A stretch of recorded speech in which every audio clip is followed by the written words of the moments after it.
Hello बच्चों, let's read the question first. A segment of DNA, ये DNA का segment है, has lost first base. Assuming that translation starts from the next base, the effect would be no change in polypeptide form, only first amino acid will be different, a complete change in type and sequence of amino acids, or the last amino acid of polypeptide will be different. ये हमें बताना है कि एक segment था DNA का, इसका जो फर्स्ट बेस है ना वो लूज हो गया, यानी ए जो है वो कहीं लॉस्ट हो गया. अज्यूमिंग इन ट्रांसलेशन जो है अब वो स्टार्ट होगा जी से, जी सी टी जो है यहाँ से स्टार्ट होगा, ए से नहीं होगा. अब तो क्या फ़र्क पड़ेगा, अब आगे के जो बेसिस होंगे, जो पॉलीपेप्टाइड होगा, अमीनो एसिड का सीक्वेंस होगा, इस पर क्या फ़र्क पड़ेगा ये हमें देखना है. तो जो यहाँ पे की कॉन्सेप्ट हम यूज़ करेंगे वो ट्रांसलेशन का यूज़ करेंगे. ट्रांसलेशन क्या प्रोसेस होता है, ये वो प्रोसेस होता है, ट्रांसलेशन वो प्रोसेस होता है जिसके अंदर mRNA को आगे चल कर के कन्वर्ट किया जाता है, इसकी सारी इन्फॉर्मेशन डाल दी जाती है प्रोटीन में. सिंपल सी बात करें तो mRNA से प्रोटीन्स को बनाया जाता है. जब प्रोटीन को बनाया जाता है तो ये पूरा प्रोसेस कहाँ पर होता है, राइबोसोम के अंदर होता है, राइबोसोम के थ्रू हो रहा होता है. अच्छा, अब जब प्रोटीन बन रहे होते हैं तो कैसे बनता है, पहला अमीनो एसिड होता है, A is amino acid,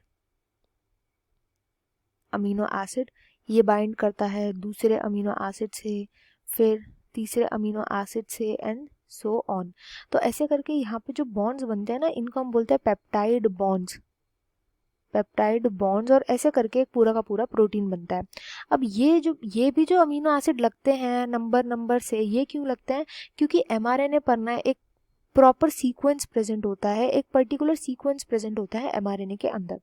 mRNA का अगर वो सीक्वेंस में जरा सा भी छेड़खानी हो गई ना, तो ये वाला भी जो पूरा सीक्वेंस होता है ट्रांसलेशन का, ये भी पूरा बिगड़ जाता है, एंड जो यहाँ पर जो प्रोटीन है ना उसका स्ट्रक्चर चेंज हो सकता है. कैसे, वो हम इस एग्जांपल से देखेंगे क्वेश्चन में जो है.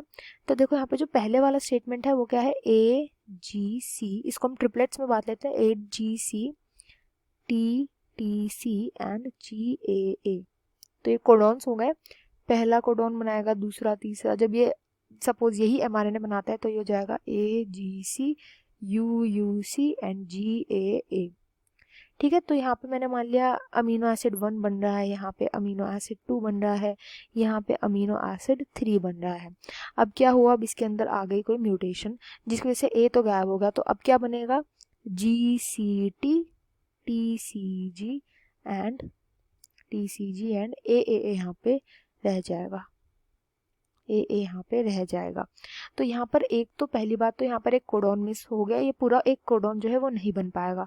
अच्छा, अब ये जो दो बचे हैं, जब हम इनका आगे जब mRNA बनेगा तो ये बनेगा GCU एंड UCG.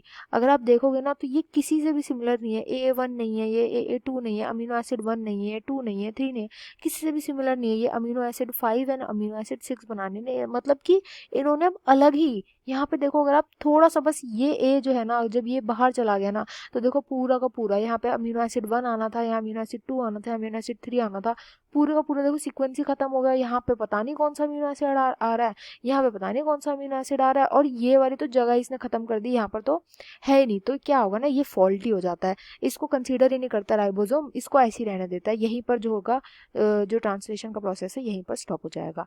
तो यहाँ पर देखो पूरा का पूरा जो सीक्वेंस है, प्रोटीन है, सब चेंज हो गया एक इतने से छोटे से म्यूटेशन की वजह से.